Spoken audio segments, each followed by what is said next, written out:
Okay, so my name's Seth Lazar. I'm an associate professor and the head of the School of Philosophy here at the ANU. I work on the ethics of war and self-defense and risk. So I've just had a book that I wrote called Sparing Civilians, about the protection of civilians in war. And at the moment I'm working on the morality of decision-making under risk. So what I'm here to talk to you about today is the philosophy degree at the ANU, and in particular this subtopic of science fiction and philosophy. But before I talk to you about sci-fi and philosophy, I wanted to start by addressing what I take might be a concern that some of you might have. Maybe you're interested in philosophy, you're very excited about it, but you're thinking to yourself, well, you know, what am I going to do with that at the end of it? I'm sure you've heard a lot of this sort of message already, but you know, you may be trying to persuade your parents to let you do a degree in philosophy rather than engineering or something like that. So there's been some really interesting discussion about the value of a philosophy degree in recent years. A lot of this was actually prompted last year during the Republican primary debates, when Marco Rubio famously said, we need more welders and less philosophers. Now, he actually obviously needs some work on his grammar because he really needs more welders and fewer philosophers. But other than that, that then prompted this big question in the US. So do philosophers, for example, make more over their lifetimes than welders do? Turns out actually, yes, they do. People who major in philosophy at university make considerably more over their lives than welders do in the United States. And there's a bunch of statistics and graphs that I've just put on this handout for you to take home. Now this is all data from the United States. No reason to think that it doesn't carry over to here as well. But basically it gets across two things that I want to convey to you. First of them is that philosophers are really smart, right? Very, very clever people.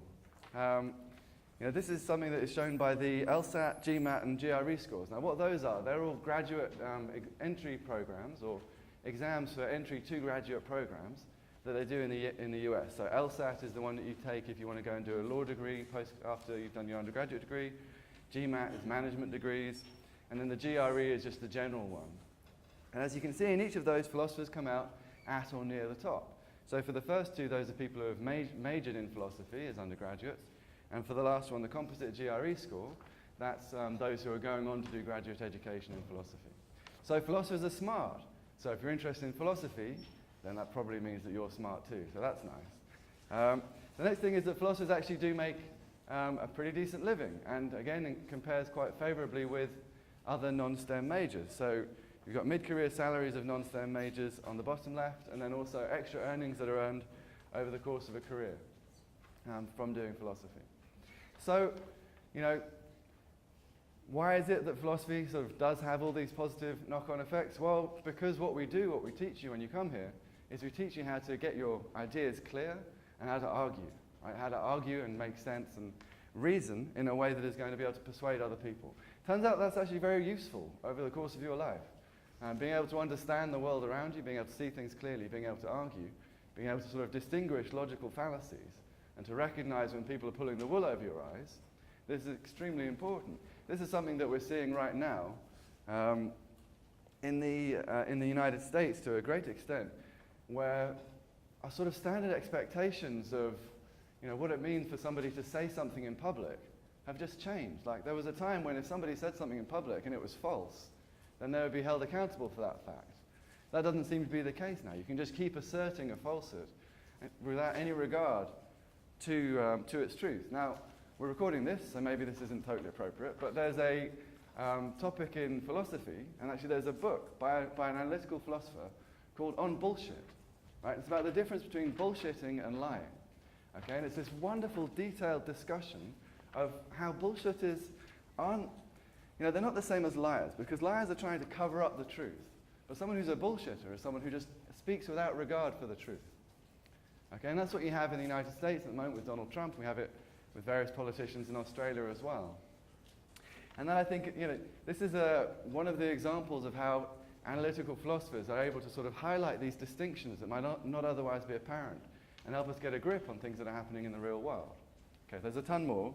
But obviously, for most of you, I don't expect that your primary interest in philosophy, insofar as you have it at this stage, is one that's grounded in this being something that you're going to choose in order to, you know, get ahead in life. You're not thinking, you know, I want to make a quick buck, so let's do philosophy, right? Doesn't tend to be the rationale. Most people are interested in philosophy because they're interested in the questions that it covers, that it addresses. They're interested in thinking about the sort of grand questions of, life, the universe, and everything. I mean, that's pretty much what we do. For any other subject, for any question, there's a philosophy of that subject, there's a philosophy of that question. And this is true, actually, regardless of whether if you end up deciding to do philosophy or not.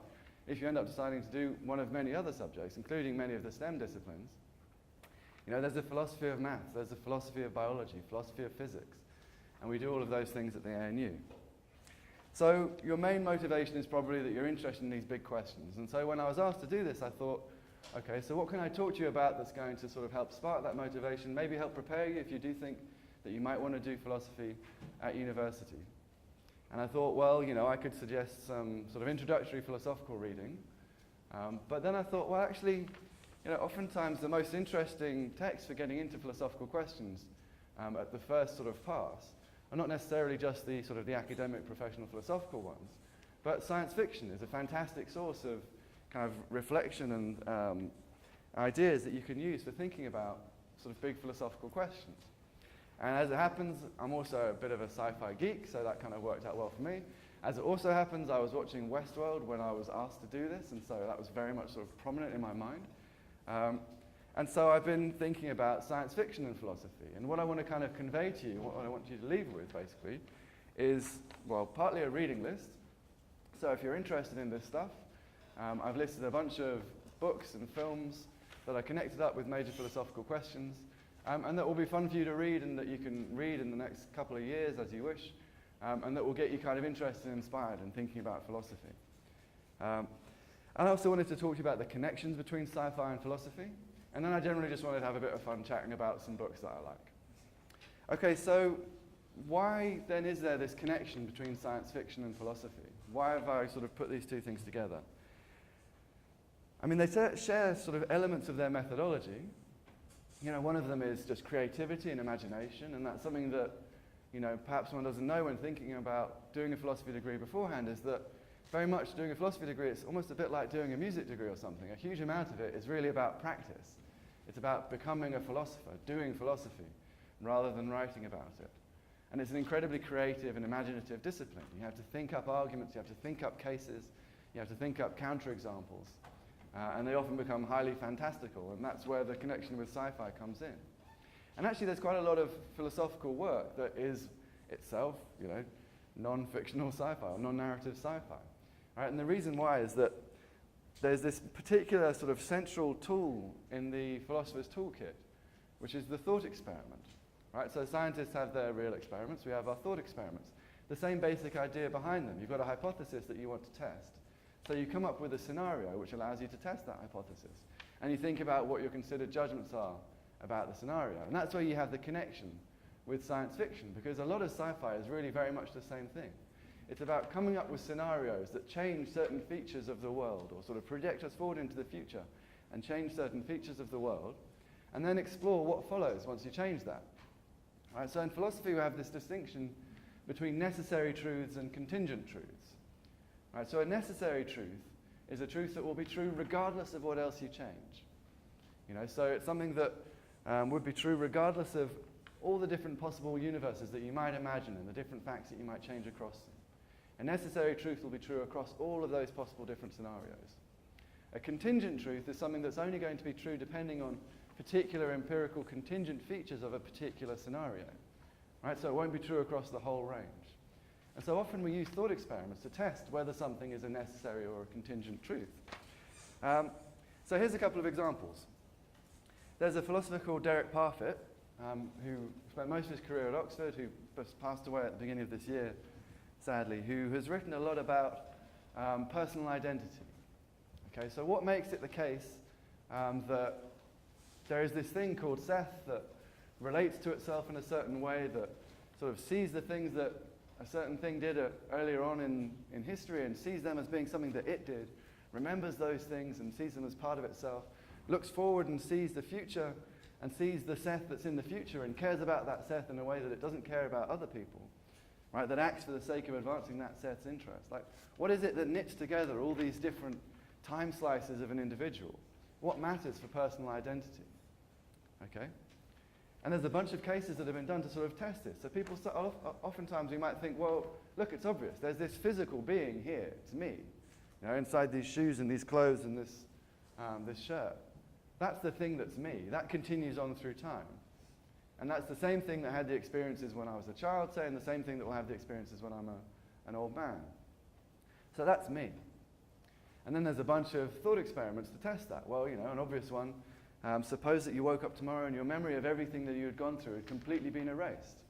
Okay, this is a subject that often comes up in sci-fi because we talk about, especially with artificial intelligences, the idea of someone being reset, whether that person would continue to be the same person. Derek Parfit has a number of cases in which he talks about, one of them is basically straight out of Star Trek. So imagine you have teletransportation, right? So beam me up, Scotty, that kind of thing. Okay, so where you're transferred from one place to another place in space, by basically being the matter of your body is recreated through that machine. Now suppose that when you're beamed up, there's a defect in the machine and you're actually beamed up into two separate locations.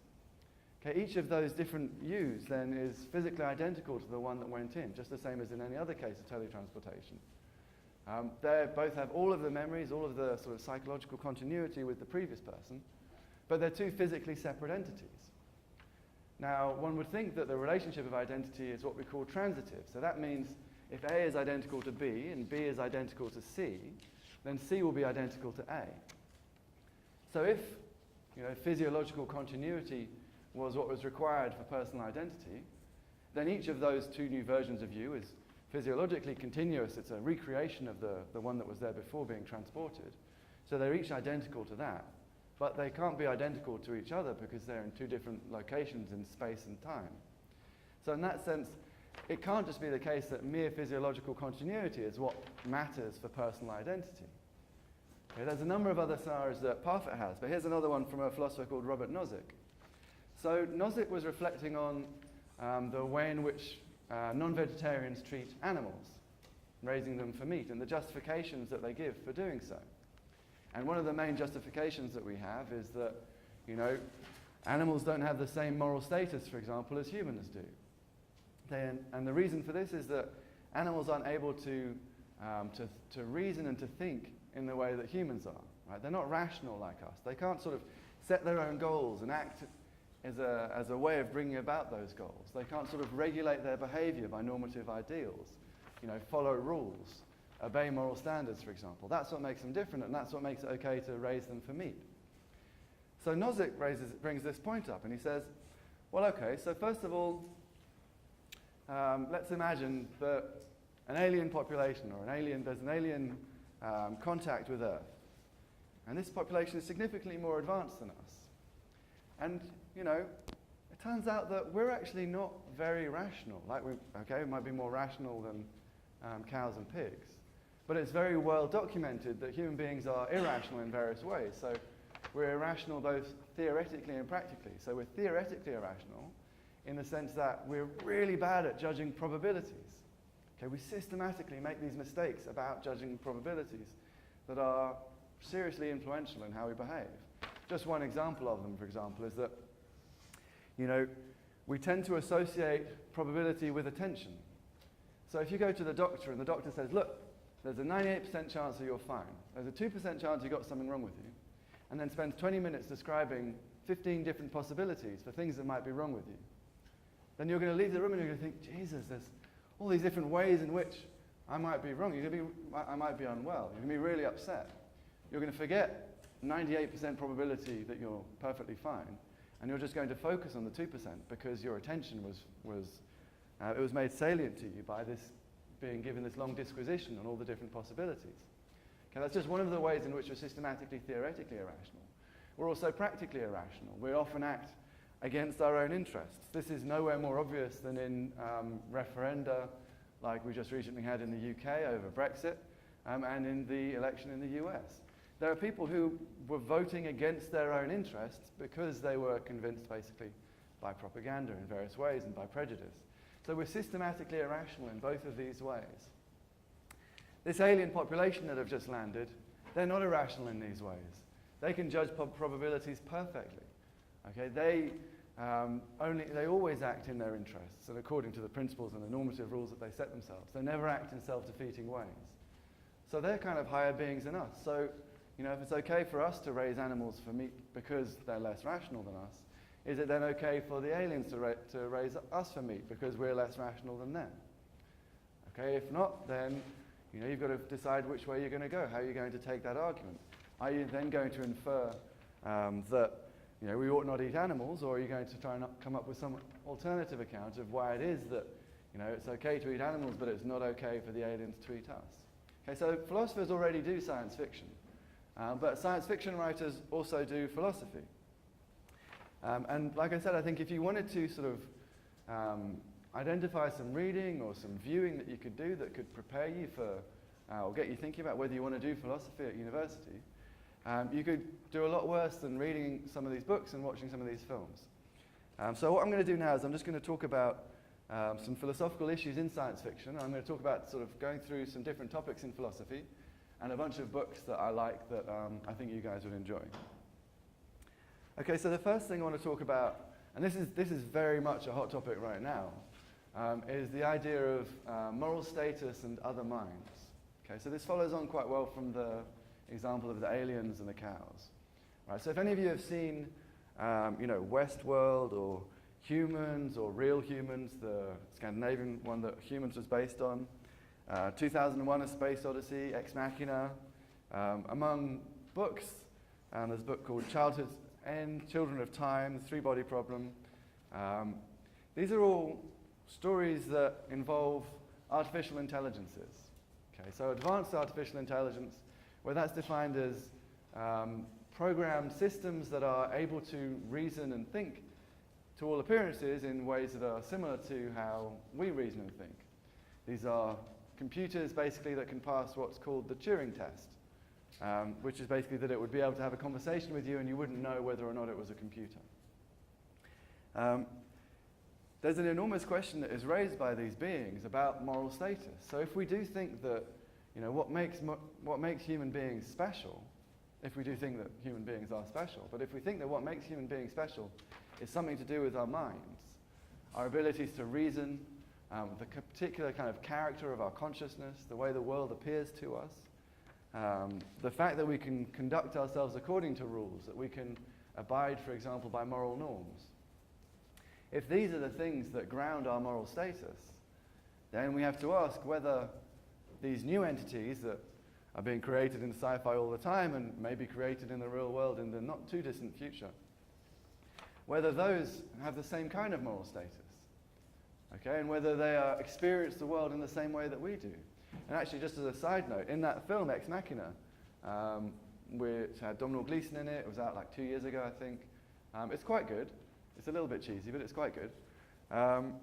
It mentions in it, there's a thought experiment that was invented by an ANU philosopher, Frank Jackson, who's an emeritus professor here now and has been at the ANU for many years.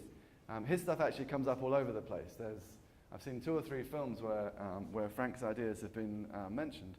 And there's this experiment, this thought experiment that Frank popularized and came up with, which was actually invoked in the Ex Machina story. That's really about, you know, what our consciousness is like, you know, what it's like to have our sort of qualitative experiences. So his case is basically this. It's called Mary's room. So Mary is a scientist who has grown up and spent her whole life in a single room in which everything is monochrome, everything is black or white. But she's spent a considerable amount of time studying all of the literature that she can find on colors and sense perception, color perception. So she's read absolutely everything she could know. She's got an advanced degree. She's able to publish sort of high-level research on color perception. But she spent her whole life in this room. Okay, forget about how problematic that would be for Mary in various ways. But then, for the first time, she steps out and she sees a blue sky. Okay, and then the question is, has she had a new experience? Has she learned something new? Right, she knew all of the sort of the literature about color perception, but now she knows what it's like to see blue. And this is used in the story of Ex Machina because the guy, the Mark Zuckerberg style, Sergey Brin style sort of savant billionaire who has come up with this AI robot, wants to genuinely know whether this robot is experiencing consciousness in the way that we're experiencing it. we experience it. Another philosopher whose ideas were very much prominent in recent sci-fi is in Westworld, when Anthony Hopkins has his big speech. Now, I'm not going to do any spoilers, in case you haven't watched it, but there is a moment in it when Anthony Hopkins does this big speech about how consciousness is nothing, it's all a big trick. It's all just the product of our, the physical system that we are. It's just an effluent of that. There's no magic, there's no soul, we're all just body. Right, that's very much the philosopher Daniel Dennett, who's at Tufts, who has been out here a few times. So these ideas are getting right across into the sci-fi, they're directly engaging with it, and there's this fundamental question about whether these entities have moral standing. Right, so Westworld is premised on this idea that you can create these artificially intelligent robots that are going to emulate human behavior, and that are going to be there, present, solely for the gratification of the visitors to this, what is basically like a theme park. Right? And invariably, those visitors use them for awful purposes. Right? So there's another philosophical thought experiment, this one by Plato, called the Ring of Gyges. Right? The Ring of Gyges is a ring that when you put it on, basically means you can get away with anything without any consequences. Okay, you can do whatever you want, and nobody will know afterwards. There won't be any repercussions for you. You won't be blamed, anything like that. So the Ring of Gyges is like a massive get-out-of-jail-free card. And Plato's question was, what would one do in that circumstance if you knew there were going to be no consequences? And the way Westworld answers that question is it says people would murder and they would rape and they would kill and they would rob, right? Because the Westworld scenario is one in which there are no consequences. You can treat these AI machines however you like, and people behave awfully. But if they do have this conscious experience, if they feel pain, if they can plan and make plans for the future, if they relate to themselves over time, then surely they should have the same kind of moral standing that you or I do. And again, this is where the personal identity idea comes in, because one of the central premises of Westworld, one of the things that allows them to feel like it's kind of okay, is effectively that they reset each of the, can't remember what they're called now, each of the AIs after each of its experiences. So each time each one gets murdered and sort of brought back into the sort of central chamber for being repaired, they reset its memory. So it has no association with the things that have happened before. It doesn't recognize them as being part of itself. And what happens during the course of the series, without giving too much away, is that some of them start to remember stuff.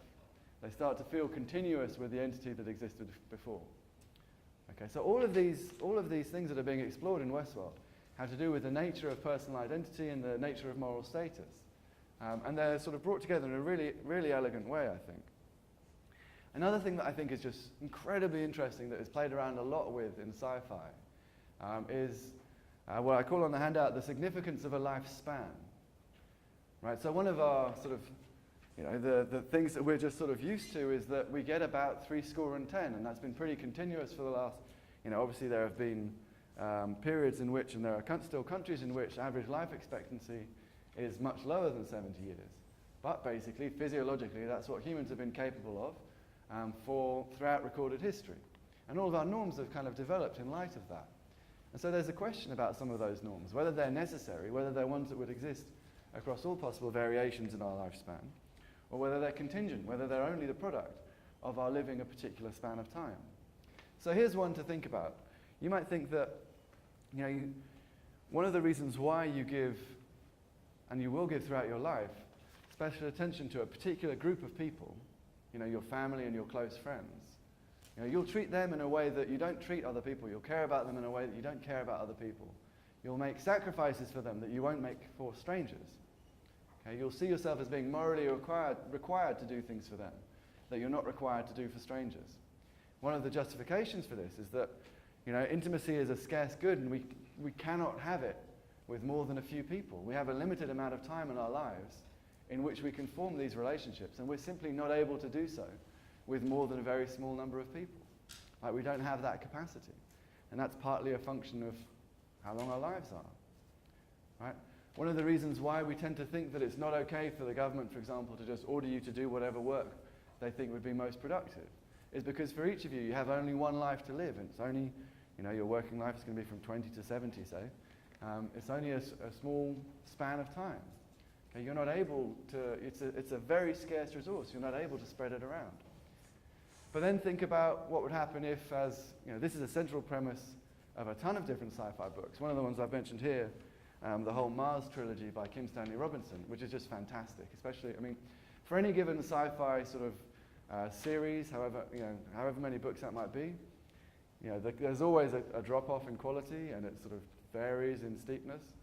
So the first book in the series is always better than the subsequent ones. The Mars trilogy is actually pretty good throughout. But it definitely does tail off. But one of the main premises in it is that they find a way of reversing the aging process. So people are living, they've lived for 300, 400 years as the story goes on, and they may well live on for millennia. And that fundamentally changes the character of their relationships with people. They still have, for example, marriages, but a marriage will last for a particular period of time.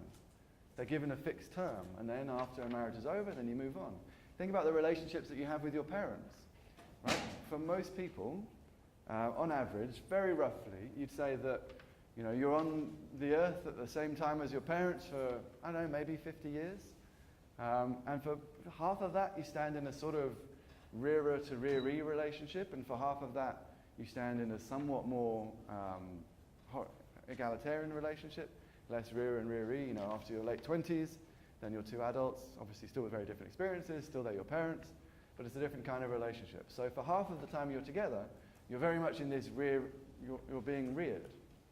But now suppose that you're 480 and your mum is 500, right? At that point, the difference in age between you is negligible.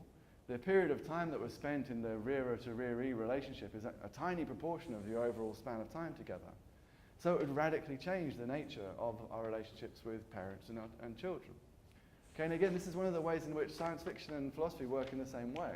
You take a variable, some feature of our lives that seems kind of ineliminable, and you just tweak it. And actually, the best science fiction actually comes about when you only tweak a small amount. The stuff where there's just everything is changed and the laws of physics are basically different, and you can go back in time and all this sort of stuff. That sort of stuff I find a bit less exciting because it's more like fantasy. It doesn't really allow us to see so much about what our own world and our own experience is like. Okay, I'm running out of time a little bit, so I'm going to go on to political philosophy. So moral philosophy is about, what we ought to do as individuals, how one ought to behave, what the requirements are that fall on us. Political philosophy is about how we should live together, right? What we ought to do as groups and the institutions that we ought to create. And science fiction is just fantastic for this because it allows the creation of new worlds and new societies and running these whole thought experiments about what particular kinds of social and political models would lead to. And this, again, is very much the stock in trade of philosophers, all the way from Thomas Hobbes. So Hobbes, the 17th century political philosopher, probably one of the most influential such philosophers in history, had this idea of the state of nature and what would be the institutions that would evolve in a state of nature. So a state of nature is just like you all land on a desert island, sort of Lord of the Flies style. Okay, there's no institutions, no government. You have to start again from scratch. And then the question is, what would you do? What sort of institutions would you create? Okay, and then that's basically the premise of a ton of different science fiction books. Again, the Kim Stanley Robinson Red Mars is a wonderful example of this. The Moon is a Harsh Mistress is another great example. And it allows people to explore this idea of how people should relate to one another, how they would relate to one another if you were just to start again from scratch. Okay, so many of our institutions are the product of kind of these bizarre historical accidents. Often things like, some king at some point wants to get a divorce that he isn't allowed to get by the Catholic Church, for example. And that leads to a massive institutional change. Similar things in the US. Institutions are designed during one period, for example, in the United States during a period where there's slavery, and then they're still being used 200 years later, 225 years later. So what you have is this sort of phenomenon of frozen accident. But then we take, just because things are around us, we take them for granted and we think that's how things must be. But again, science fiction and philosophy both force us to think about how things ought to be instead. And we have this extraordinary kind of imaginative palette with which we can paint that. Okay, so I'm pretty much out of time, but I'm going to stick around for a few minutes afterwards, so we can, if you have particular questions about philosophy or about any of this reading, please do come down. And also, do try and get hold of some of these books if you can, if you're interested. They're all awesome, and there's some good films on there too. So with that, I'll stop. Thank you.